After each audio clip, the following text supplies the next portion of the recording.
Bonjour à tous et bienvenue sur la chaîne. Aujourd'hui, nous allons parler d'une initiative qui pourrait transformer l'avenir des entreprises et de l'intelligence artificielle. L'Argentine vient de proposer un cadre juridique inédit pour les sociétés entièrement gérées par des algorithmes. Oui, vous avez bien entendu, des entreprises sans employés, sans dirigeants humains au quotidien, mais capables de fonctionner grâce à l'intelligence artificielle. Voyons ensemble pourquoi cette décision attire déjà l'attention du monde entier.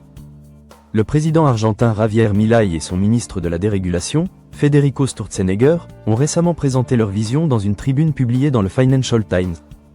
Leur objectif est ambitieux, faire de l'Argentine l'un des pays les plus attractifs au monde pour les entreprises technologiques et les projets liés à l'intelligence artificielle. Pour concrétiser cette vision, un projet de loi a été transmis au Sénat argentin. Ce texte prévoit la création d'un statut légal spécifique pour les sociétés automatisées. Ces entreprises pourraient fonctionner principalement grâce à des algorithmes et à l'intelligence artificielle, tout en bénéficiant d'une responsabilité limitée reconnue par la loi. Elles pourraient gérer des actifs, conclure des contrats et mener des activités économiques avec une intervention humaine minimale. Cette initiative contraste fortement avec les tendances observées dans de nombreuses autres juridictions. L'Union européenne avance vers une réglementation plus stricte de l'intelligence artificielle afin de limiter les risques liés aux algorithmes. Aux États-Unis, certaines mesures récentes ont également renforcé le contrôle de technologies considérées comme sensibles. Même le Vatican a appelé à un développement plus humain et plus éthique de l'intelligence artificielle. Face à ces approches prudentes, l'Argentine fait un choix différent, encourager l'innovation en réduisant les contraintes réglementaires. C'est un pari audacieux qui pourrait attirer de nombreux acteurs de la technologie. Pour les entrepreneurs, les développeurs et les investisseurs, cette annonce ouvre des perspectives inédites.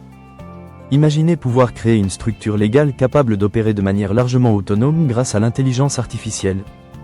Des secteurs comme la finance algorithmique, la logistique automatisée ou les services numériques pourraient bénéficier directement de ce nouveau cadre. Cette stratégie semble déjà attirer l'attention de personnalités influentes du secteur technologique. Parmi elles, Peter Thiel, cofondateur de Palantir et investisseur emblématique de la Silicon Valley, qui s'est récemment installé à Buenos Aires. Pour l'Argentine, c'est l'occasion de se positionner comme un véritable hub mondial de l'innovation. Bien entendu, ce projet soulève également de nombreuses questions. Qui est responsable lorsqu'une entreprise pilotée par des algorithmes commet une erreur? Comment gérer les litiges ou les obligations légales d'une entité qui ne possède pas de dirigeant humain au sens traditionnel du terme? Ces défis sont réels.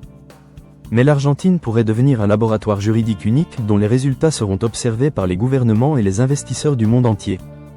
Les succès comme les difficultés rencontrées pourraient influencer les futures réglementations internationales sur l'intelligence artificielle. Cette initiative s'inscrit dans la stratégie économique plus large du gouvernement Milei, qui cherche à attirer davantage d'investissements étrangers et à renforcer la compétitivité du pays. L'Argentine est-elle en train de créer le modèle des entreprises du futur? Ou cette expérience révélera-t-elle de nouveaux défis pour l'intelligence artificielle et le droit des affaires? L'avenir nous le dira.